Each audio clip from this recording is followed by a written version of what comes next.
Hello, and thank you for joining us. My name's Gary Wittert. I'm a professor of medicine at the University of Adelaide, and I'm very pleased to introduce my friend, Mr. Kudzai Nyamande. Kudzai, welcome, and thank you so much for joining me for this conversation. I think we have a lot to talk about. Oh, thank you. Thank you, And Gary. it would be wonderful if you could perhaps tell us a little bit about yourself, how you came to be here, and something about your background. I'm originally from Zimbabwe. I've been in Australia for the past 12 years. Before that, I was in England, and I've been working in the mental health area for the past 30 years in different capacities in mental health ward, in education, and now I'm doing research. I'm a PhD student, PhD candidate, studying the reasons why there is underutilization of mental health services by people from African population, mainly the Bantu population. So that's me. And at the moment, I'm teaching mainly at TAFE and at the University of South Australia in mental health. That's an incredible journey, and your background working in mental health in Africa, Zimbabwe particularly, puts you in a very unique position to look at this issue, how people from Africa translate into the Western culture, and particularly when it comes to mental health. What do you think the challenges are for men, particularly, who come from Africa and are trying to adapt into an Australian, very westernized healthcare system? What are the problems that men face? Men face a number of problems, starting off with the migration journey itself. So having grown up in Africa and in a system that is different, and then having to come here to Australia with a different, which is a kind of a Western style, their views of mental illness mainly concerned with maybe spirit and religion and ancestral anger. So that's their depiction of mental health. And they come to Australia, where mental health is viewed in a different context. It's viewed in the explained medically by neurotransmitters. And so that's a complete different way of looking at things.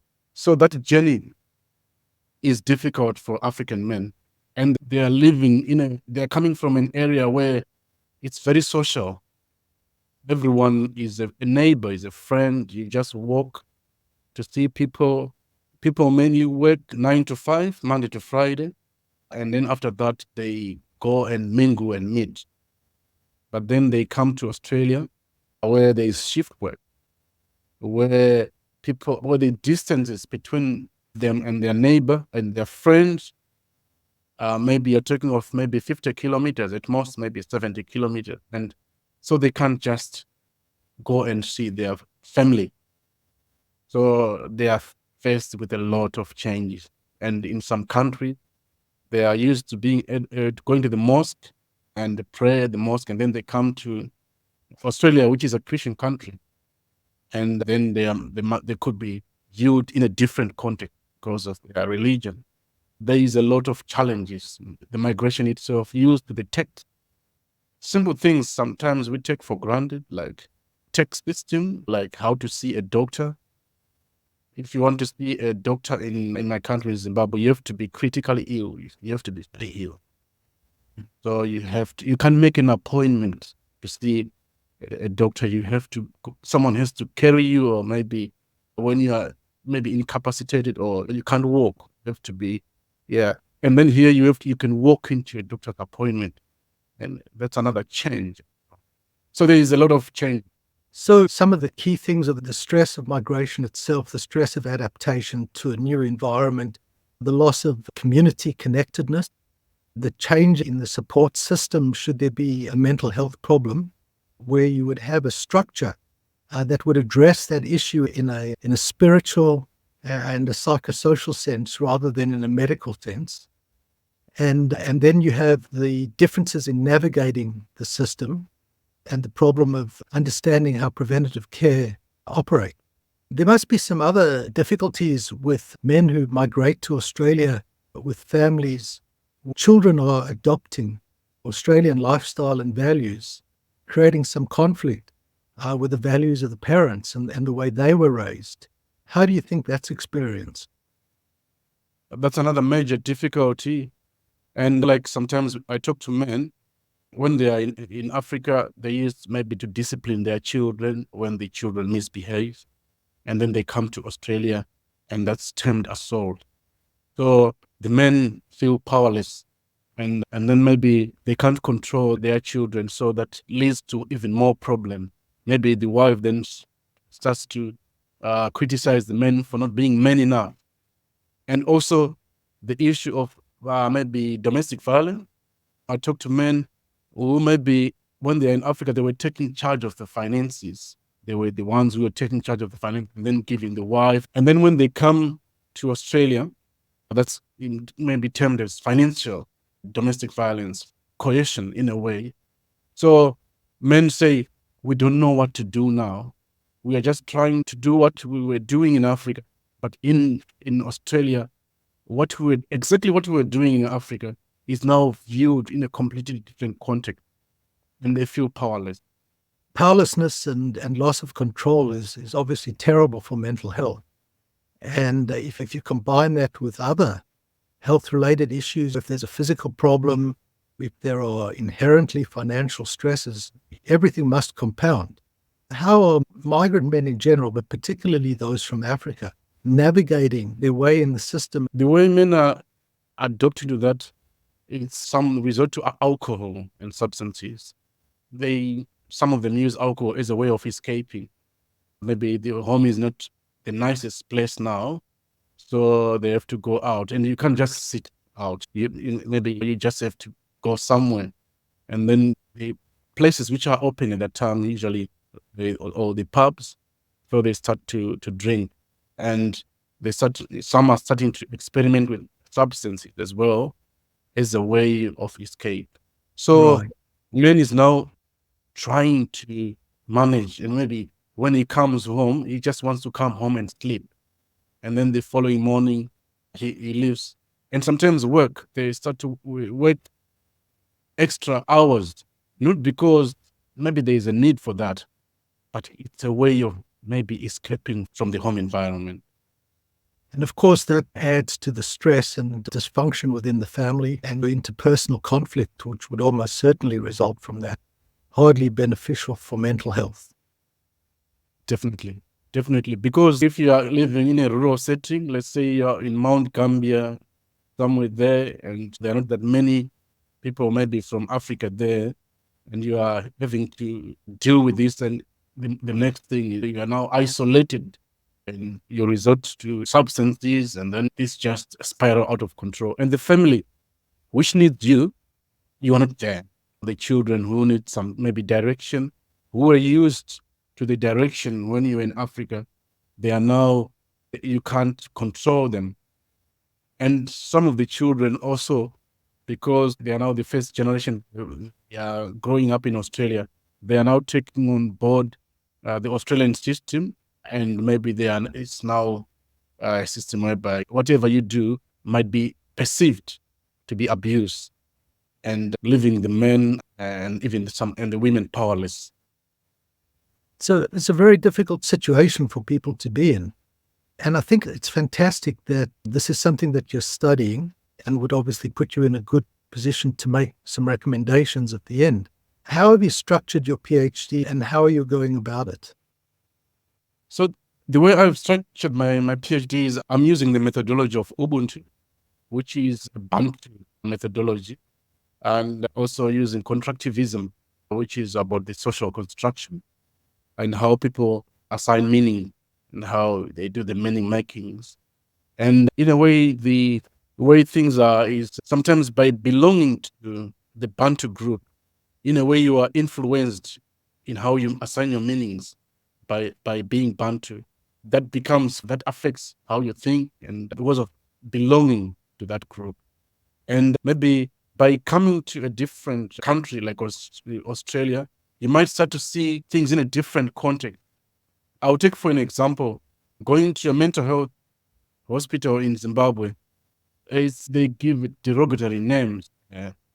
Yeah, it's maybe the lowest of the low. You are the family is ostracized and given names. But when you come to Australia, the mental health hospital in Australia is different. Now you've got your own room, you've got good food, you've got a doctor who sees you every day, you've got your own bathroom. The people in Africa who came here, they are still, because they haven't maybe seen mental health hospital here, they still have those African mental health is still in their head, whereas maybe other people are chained to the room, or they are sharing 5 people in a room. So they haven't seen how mental health is treated here, which is a place of rehabilitation, taking medication, you've got independence. Now with NDIS, you've got choice, control. You can have a budget whereby you choose who can see you, and most people maybe who don't work in mental health setting in Australia, they still don't have a different view because they haven't seen how mental health is treated here. But if they do see how it's treated here, and if they do maybe manage to visit some of the mental health settings, they might change their behavior, which is why the meaning making, the constructivism might come in, whereby the meanings will start to be assigned now, which might be positive and might be conducive to people taking services in these settings.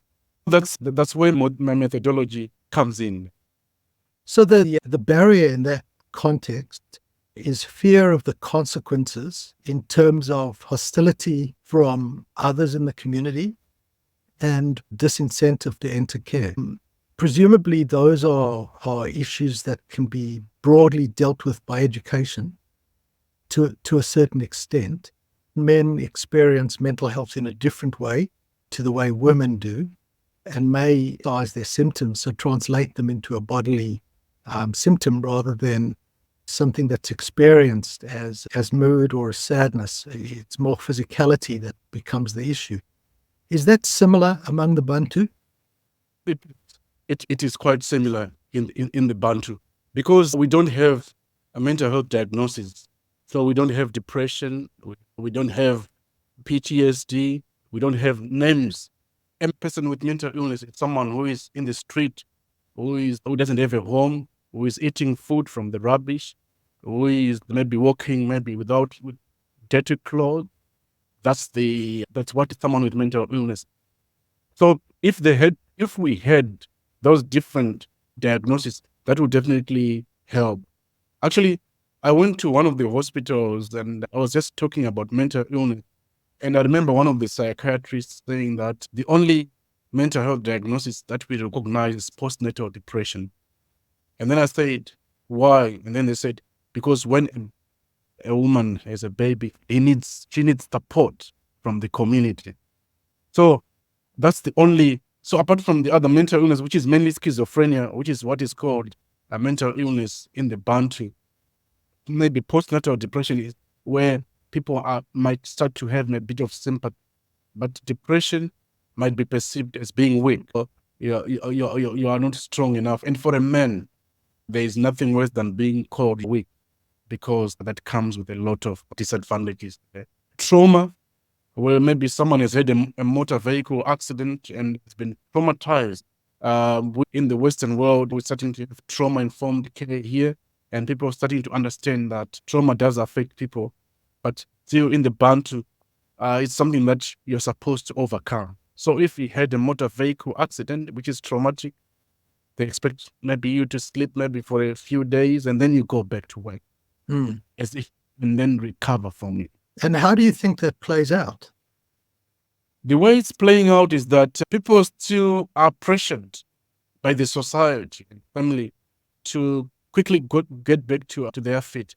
But I think it now comes to maybe starting to have physical health symptoms. And then you mentioned about the issue of maybe things like headache. And when in actual fact, it might not be headaches, it's maybe trauma.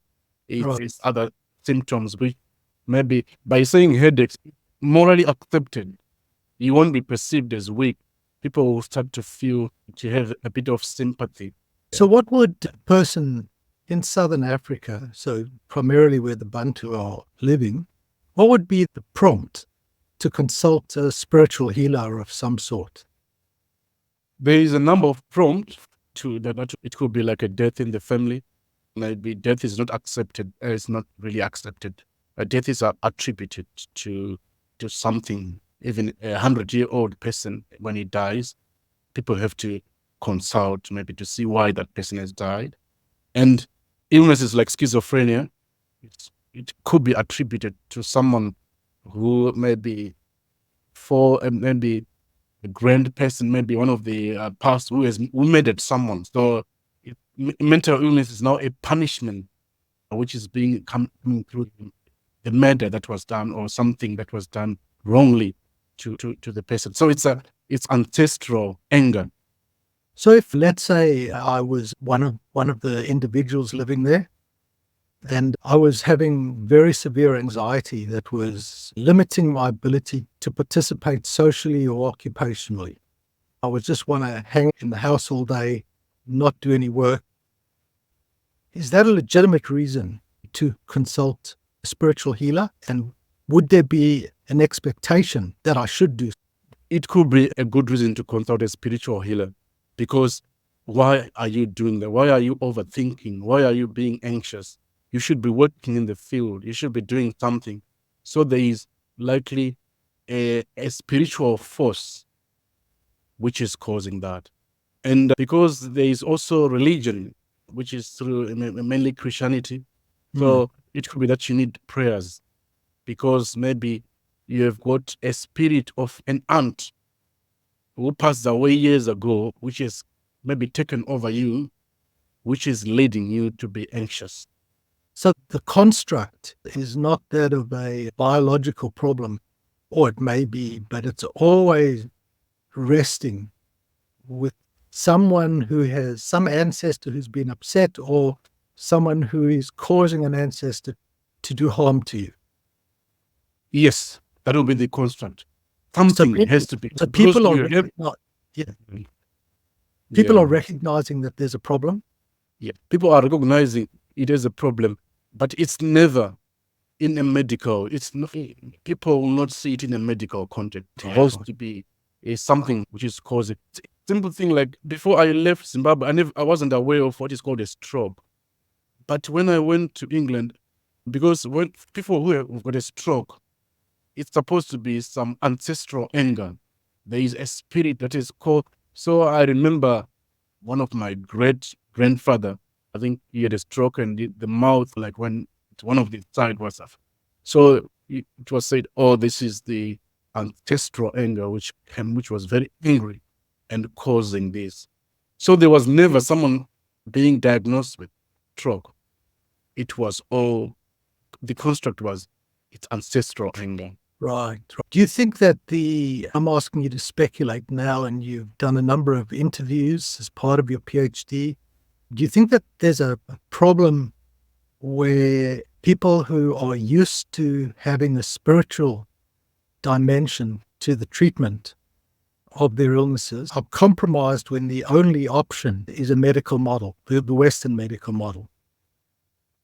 All right. That's a very good question, because, like you said, speculating from the studies. But what I'm finding out now is we now have those religious figures here in Australia. I know of people who still consult those people here in Australia. They are there. Mhm. So some of these religions, they come here, they get a visitor's visa for 6 months, and they see their people and still do that maybe exorcism that they do. There are people who are here who are functioning as if they are still in the Bantu culture and the church is very dominant here. Those African churches, they are all there now. They are all here in Australia. And so it's just as if they are in the Bantu. And there are people who will never accept that it's mental illness. Even some who work in mental, who ask maybe psychiatrists, they still say that, no, this is not psychiatrists or mental health. It's just a job. My son or my wife is suffering from ancestral anger. Wow. So it's a very strong and cultural inheritance that people have, and that's not something people would let go, because it's very much part of who people are, even if they're living in a different place. Yes. And it's going to be interesting with some of these first generation, the kids who are growing up here. It will be interesting how things are going to play out.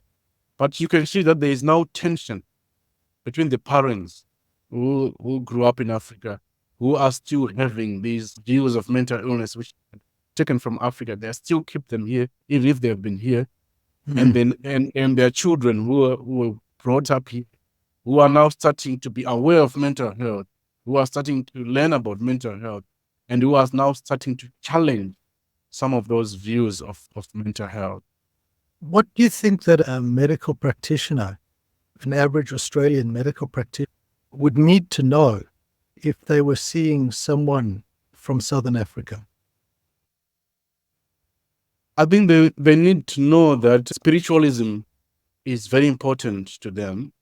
I know of a lot of Africans who have stopped seeing psychologists here and maybe GPs here because they tried to talk about religion and they were dismissed. They felt they were not listened to.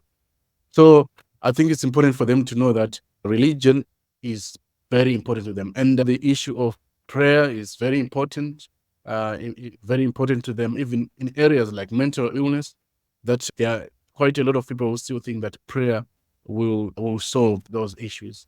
And they still need to know that even though they are here, some of them are still maybe sending their kids who are not feeling well to Africa to seek mental health services. Right.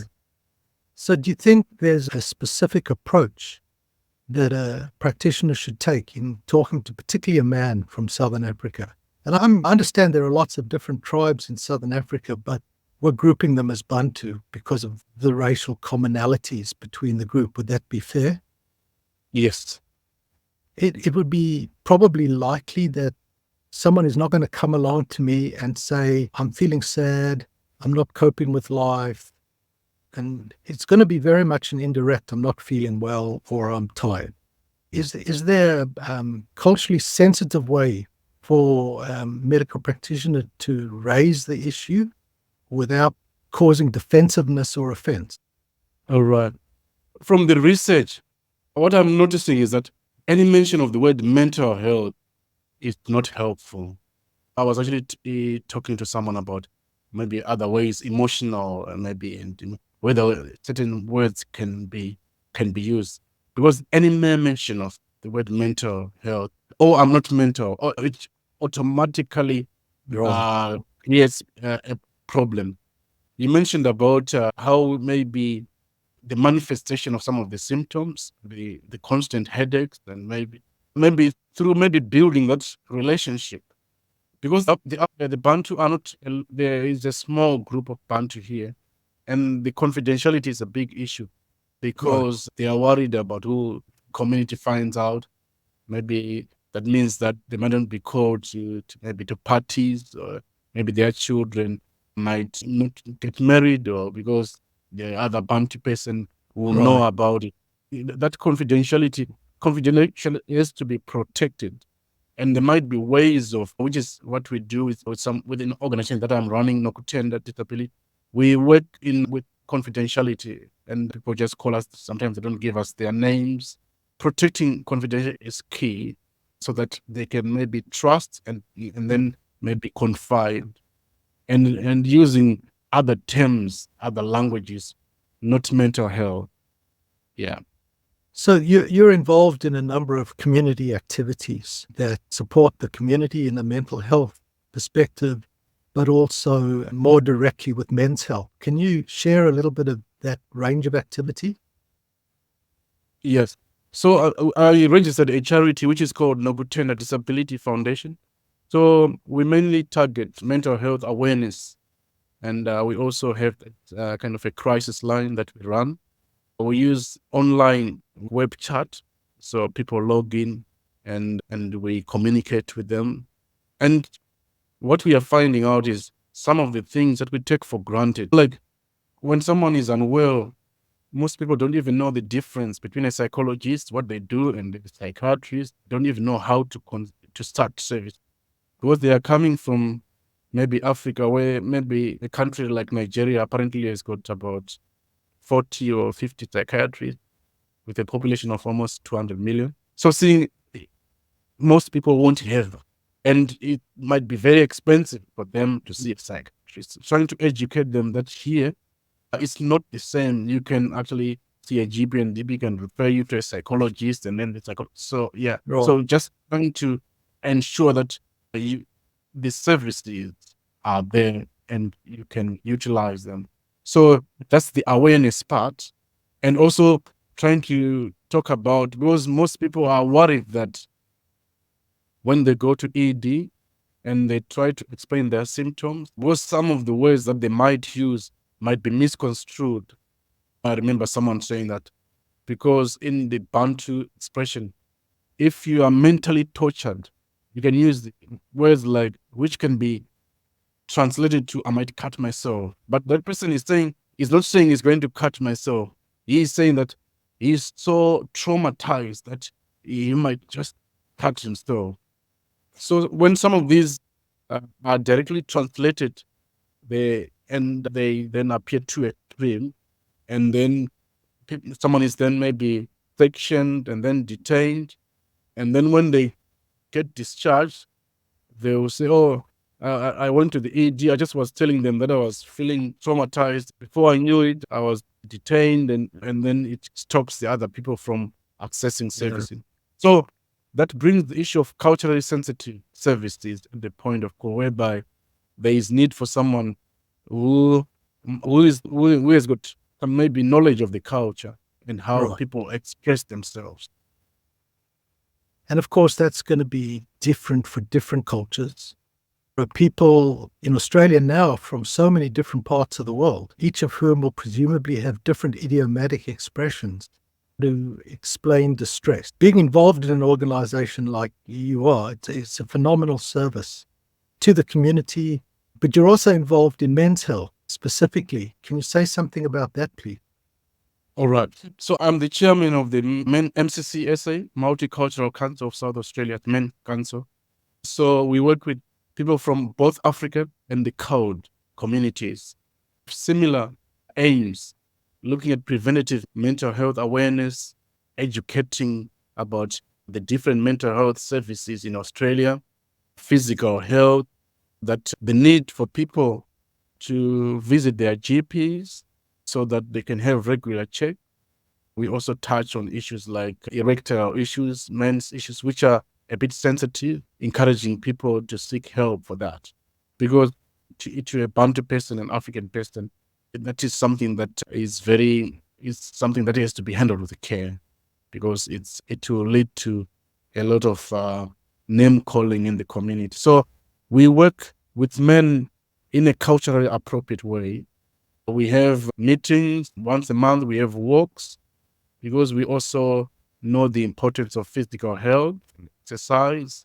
We also have meals, and we meet up a lot, and sometimes we invite other speakers to come and talk to you about mental health, blood pressure, prostate cancer, because we realize the challenges the cowed and migrant men is facing, trying to adjust with the Australia system, and also trying to be a father as well. So we are supporting, and it's producing a lot of good results.